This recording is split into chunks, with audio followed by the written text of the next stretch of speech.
শুভ সন্ধ্যা বন্ধুরা। আজ হলো 20 মার্চ, 6 চৈত্র, বৃহস্পতিবার। আজকের সন্ধ্যার বিশেষ বিশেষ খবরগুলি হলো: ফিলিস্তিনি শিশুদের কান্নায় আকাশ পাতাল কেঁপে উঠছে। ইসরায়েলের হামলা অব্যাহত ফিলিস্তিনে। 3 দিনে ফিলিস্তিন গাজায় 200 শিশুকে খুন করল ইসরায়েল। ফিলিস্তিন গাজায় দুর্ভিক্ষের প্রথম ধাপে ফিলিস্তিনিরা। বিস্তারিত থাকবে প্রতিবেদনে। পরীক্ষার 24 ঘন্টা আগে এইচএসের প্রথম বর্ষের অঙ্কের প্রশ্নপত্র ফাঁস। বাতিল করা হলো আগামীকালের অঙ্ক পরীক্ষা। আজ আবার বরাক উপত্যকার বিভিন্ন প্রান্ত সহ পাতারকান্দিতে ভয়ঙ্কর শিলাবৃষ্টি।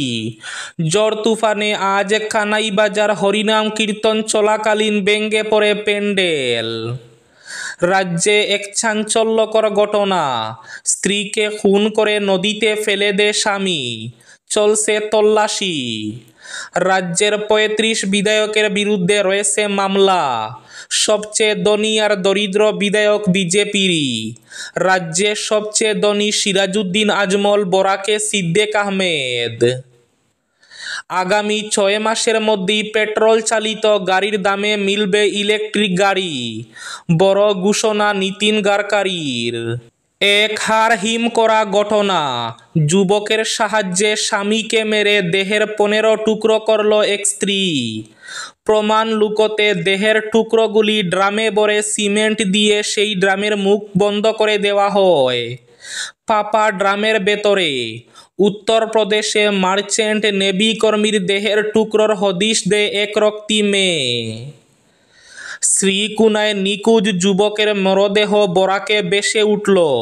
তীব্র চাঞ্চল্য। বদরপুরে হঠাৎ রেল কলোনিতে উচ্ছেদ অভিযান। অনাহারে অর্ধাহারে দিন যাপন করছেন মানুষ। সরব বিধায়ক কমলাক্ষ দে পুরকায়স্থ। মহাকাশজয়ী সুনিতা উইলিয়ামসকে ভারত রত্ন দেওয়ার দাবি মুখ্যমন্ত্রী মমতার। এবং শেষ খবরটি, আগামী সোমবার থেকে হাইলাকান্দিতে খাজনা আদায় শিবির। তাহলে বিস্তারিত খবরে যাওয়ার আগে অবশ্যই ভিডিওটিতে একটি লাইক করে চ্যানেলটি সাবস্ক্রাইব করে পাশের বেল আইকনটি বাজিয়ে রাখবেন এবং ফেসবুক পেজটি ফলো করে ভিডিওটি অবশ্যই শেয়ার করবেন যাতে সঠিক তথ্যগুলো সবার কাছে পৌঁছাতে পারে। এবার শুনুন আজকের খবরগুলির বিস্তারিত। প্রথম খবর, শ্রীকুনায় নিখোঁজ যুবকের মরদেহ বরাকে ভেসে উঠল। তীব্র চাঞ্চল্য। বরাক নদীতে আজ ভেসে উঠল নিখোঁজ যুবকের দেহ। শ্রীকুনা এলাকায় থাকা পুরনো রেলওয়ে গেটের পেছনে থাকা বরাক নদীতে আজ বৃহস্পতিবার স্থানীয় যুবক টিঙ্কু দাসের দেহ ভেসে উঠায় এলাকা জুড়ে তীব্র চাঞ্চল্যের সৃষ্টি হয়। স্থানীয়রা নদীতে যুবকের দেহ প্রত্যক্ষ করে থানায় খবর দিলে পুলিশ ঘটনাস্থলে পৌঁছে ম্যাজিস্ট্রেটের উপস্থিতিতে যুবকের দেহ উদ্ধার করে ময়নাতদন্তের জন্য শিলচর মেডিকেলের মর্গে পাঠায়। এক হাড়হিম করা ঘটনা, এক যুবকের সঙ্গে মিলে স্বামীকে মেরে দেহের 15 টুকরো করল এক স্ত্রী। এরপর প্রমাণ লুকোতে দেহের টুকরোগুলি ড্রামে ভরে সিমেন্ট দিয়ে সেই ড্রামের মুখ বন্ধ করে দেওয়া হয়। হাড়হিম করা ঘটনা, ফাঁপা ড্রামের ভিতরে। উত্তরপ্রদেশে মার্চেন্ট নেভি কর্মীর দেহের টুকরোর হদিশ দেয় এক রক্তী মেয়ে। নিজে এক যুবকের সাহায্য নিয়ে নিজের স্বামীকে খুন করল স্ত্রী। শুধু তাই নয়, প্রথমে স্বামীর দেহ 15 টুকরো করা হয়। এরপর প্রমাণ লুকোতে দেহের টুকরোগুলি ড্রামে ভরে সিমেন্ট দিয়ে সেই ড্রামের মুখ বন্ধ করে দেওয়া হয়। হাড়হিম করা এই ঘটনাটি ঘটেছে উত্তরপ্রদেশের মিরাটে। ইতিমধ্যে পুলিশ অভিযুক্ত স্ত্রী এবং তার প্রেমিককে গ্রেফতার করেছে। পুলিশ সূত্রে জানা গিয়েছে মৃত ব্যক্তির নাম সৌরভ রাজপুত। 2016 সালে মুস্কান রস্তগিকে বিয়ে করেন পেশায় মার্চেন্ট নেভি অফিসার সৌরভ। কিন্তু বিয়ের পর থেকে সৌরভের পরিবারের সঙ্গে মুস্কানের বনিবনা না হওয়ায় বাড়িতে থাকতে শুরু করে করেন দুজন। এমনকি স্ত্রীকে সময় দেওয়ার জন্য মার্চেন্ট নেভির চাকরিও ছেড়ে দেন সৌরভ। 2019 সালে মুস্কান একটি কন্যা সন্তানের জন্ম দেন। কিন্তু এরই মধ্যে সাহিল শুক্লা নামে এক ব্যক্তির সঙ্গে সম্পর্কে জড়িয়ে পড়েন মুস্কান, যার জেরে সৌরভ এবং মুস্কানের সম্পর্কের অবনতি হতে শুরু করে।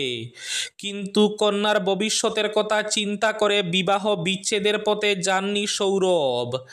এরপর 2023 সালে আবার মার্চেন্ট নেভিতে যোগদান করেন সৌরভ। কাজের সূত্রে লন্ডনে থাকতেন তিনি। তবে গত ফেব্রুয়ারির শেষের দিকে মেয়ের জন্মদিন উপলক্ষে লন্ডন থেকে মেরাটে ফিরে এসেছিলেন সৌরভ। এরপরই গত 4 মার্চ সৌরভকে খুন করে মুস্কান ও তার প্রেমিক সাহিল। পুলিশকে দেওয়া তাদের বয়ান অনুযায়ী গত 4 মার্চ রাতে মুস্কান সৌরভের খাবারে ঘুমের ঔষধ মিশিয়ে তাকে অজ্ঞান করে ফেলে। এরপর সাহিল বাড়িতে এসে সৌরভকে ছুরি দিয়ে খুন করে। তারপর দুজনে মিলে দেহ 15 টুকরো করে ড্রামের ভেতরে ঢুকিয়ে রাখা হয়, আর সিমেন্ট দিয়ে সেই ড্রামের মুখ বন্ধ করে দেওয়া হয়। এদিকে স্বামীকে খুন করার পরই ওই যুবকের সঙ্গে পাহাড়ে ছুটি কাটাতে চলে যান মুস্কান। সেখান থেকে ফিরে আসার পর নিজের মা বাবার কাছে স্বামীকে খুনের কথা স্বীকার করে নেয় মুস্কান। এরপরই পুলিশের কাছে খুনের কথা জানিয়ে দেন মুস্কানের মা বাবা। তারপর পুলিশ মুস্কান এবং সাহিল দুজনকে গ্রেফতার করে। পুলিশ ড্রামটি থেকে দেহের টুকরোগুলি উদ্ধার করে ময়না তদন্তের জন্য পাঠিয়েছে। পরিবারের অভিযোগের ভিত্তিতে প্রাসঙ্গিক ধারায় মামলা দায়ের করা হয়েছে। গোটা ঘটনার বিস্তারিত তদন্ত চালাচ্ছে পুলিশ। অন্যদিকে এই নারকীয় খুনের কাণ্ডের জন্য মুস্কানের ফাঁসির দাবি জানিয়েছেন তার মা বাবা। ফিলিস্তিন গাজায় আক্রমণ অব্যাহত ইসরায়েলের। 3 দিনে গাজায় 200 শিশু খুন করল ইসরায়েল। গাজার স্বাস্থ্য মন্ত্রণালয় জানিয়েছে, মঙ্গলবার ইসরায়েল যুদ্ধবিরতি ভঙ্গ করার পর থেকে এখন পর্যন্ত 900-র উপরে ফিলিস্তিনি নিহত হয়েছেন। এর মধ্যে শিশু রয়েছে অন্তত 200 জন। এদিকে ফিলিস্তিন গাজায় দুর্ভিক্ষের প্রথম ধাপে ফিলিস্তিনিরা, কান্না করছেন শিশুরা। ফিলিস্তিন গাজায় দুর্ভিক্ষের প্রথম ধাপে প্রবেশ করেছেন ফিলিস্তিনিরা। খাদ্য সংকটে 2 লাখের বেশি মানুষ। ত্রাণ প্রবেশ করতে না পারলে মানবিক বিপর্যয় আরও বাড়বে বলে সতর্ক করেছে জাতিসংঘ এবং বিভিন্ন সংস্থা। এদিকে পর্যাপ্ত চিকিৎসা সরঞ্জামের অভাবে ভেঙে পড়েছে গাজার স্বাস্থ্য ব্যবস্থাও। প্রতিদিনই ভয়াবহ রূপ নিচ্ছে গাজার পরিস্থিতি। খাদ্য, পানি, জ্বালানি সবকিছুর সংকটে জর্জরিত উপত্যকার বাসিন্দারা। আজ বরাক উপত্যকার বিভিন্ন প্রান্ত সহ পাতারকান্দিতে আবার ঝড় তুফান সহ শিলাবৃষ্টি। আজ দুপুরে ভয়াবহ শিলাবৃষ্টির ফলে শ্রীভূমি তথা করিমগঞ্জ জেলার পাতারকান্দি কানাইবাজার এলাকার অষ্টপ্রহর হরিনাম কীর্তন চলাকালীন ভয়াবহ ঝড় বৃষ্টির ফলে ভেঙে পড়ে প্যান্ডেল। অনেক ক্ষতিগ্রস্ত হয়েছে এতে। ভয়াবহ ঝড়ের সঙ্গে বড় বড় শিলাবৃষ্টির দাপট। প্যান্ডেলে ভেঙে অনেক ক্ষতিগ্রস্ত হয়েছে। কিছু ভক্তবৃন্দ আহত হয়েছেন বলে জানা গেছে। মহাকাশ জয়ী সুনিতা উইলিয়ামসকে ভারত রত্ন দেওয়ার দাবি মুখ্যমন্ত্রী মমতার। 9 মাস পর মহাকাশ যাত্রা শেষ অবশেষে পৃথিবী ফিরলেন সুনিতা উইলিয়ামসরা। ভারতীয় সময় অনুযায়ী বুধবার ভোর 3:27 নাগাদ ফ্লোরিডায় সমুদ্রে অবতরণ করে এলন মাস্কের সংস্থা স্পেস এক্সের মহাকাশযান। এদিন সুনিতার সঙ্গে একই মহাকাশযানে ঘরে ফিরেছেন বুচ, নিক হগ এবং রুশ নভোচর আলেকজান্ডার গবুনভ। এবার বিধানসভায় দাঁড়িয়ে বাংলার মুখ্যমন্ত্রী মমতা বন্দ্যোপাধ্যায় দেশের মেয়ে সুনিতাকে ভারত রত্ন দেওয়ার দাবি জানালেন। একই সঙ্গে জানালেন মহাকাশ বিজ্ঞান বা স্পেস সায়েন্সের নিয়ে তিনিও পড়াশোনা করেন। সুনিতাকে শুভেচ্ছা জানাতেও বলেননি তিনি। চাঞ্চল্যকর ঘটনা, স্ত্রীকে খুন করে নদীতে ফেলে দিয়েছেন স্বামী। লোমহর্ষক ঘটনাটি সংঘটিত হয় রাজ্যের শিবসাগরে। ডিমৌর মুন ওরফে বসন্ত দিঙ্গিয়া তার স্ত্রী বীণা কৌর খুন করে ডিমৌ নদীতে ফেলে দেয়। উল্লেখ্য, ডিমৌর কুয়োরের দিঙ্গিয়া গ্রামে 2 সন্তানের মা বীণা কৌর দিঙ্গিয়া 14 মার্চ থেকে নিখোঁজ ছিলেন। পুলিশ বীণা কুয়োরের স্বামী বসন্ত ওরফে মুনকে গ্রেফতার করলে বীণার খোঁজ পায়নি। অবশেষে বুধবার স্বামী তার স্ত্রীকে খুনের কথা স্বীকার করেছে। পুলিশ ইতিমধ্যে বসন্ত দিঙ্গিয়ার মা এবং শালককে গ্রেফতার করে মঙ্গলবার জেলে পাঠিয়েছে। সোমবার থেকে হাইলাকান্দিতে খাজনা আদায় শিবির। হাইলাকান্দি রেভিনিউ সার্কেলে আগামী 24 মার্চ থেকে 6টি খাজনা আদায় শিবির অনুষ্ঠিত হবে। হাইলাকান্দির তহসিলদার এক বিজ্ঞপ্তিতে জানিয়েছেন, 24 ও 25 মার্চ বোয়ালিপাড় জিপি কার্যালয়ে এবং 26 ও 27 মার্চ কাঞ্চনপুর জিপি কার্যালয়ে খাজনা আদায় শিবির অনুষ্ঠিত হবে। এরপর 28 ও 29 মার্চ নিতাইনগর জিপি কার্যালয়ে, 1 এপ্রিল এবং 2 এপ্রিল রতনপুর জিপি কার্যালয়, 3 এবং 4 এপ্রিল মাটিজুরি পাইকান জিপি কার্যালয়ে এবং 5 ও 7 এপ্রিল তোপখানা জিপি কার্যালয়ে খাজনা আদায় শিবিরের আয়োজন করা হয়েছে। রাজ্যের 35 বিধায়কের বিরুদ্ধে রয়েছে মামলা। সবচেয়ে ধনী আর দরিদ্র বিধায়ক বিজেপিরই। রাজ্যে সবচেয়ে ধনী সিরাজউদ্দিন আজমল, বরাকে সিদ্দিক আহমেদ। দেশের সবকটি রাজ্যের মোট বিধায়কদের 45% বিরুদ্ধে রয়েছে হরেক রকমের ফৌজদারি মামলা।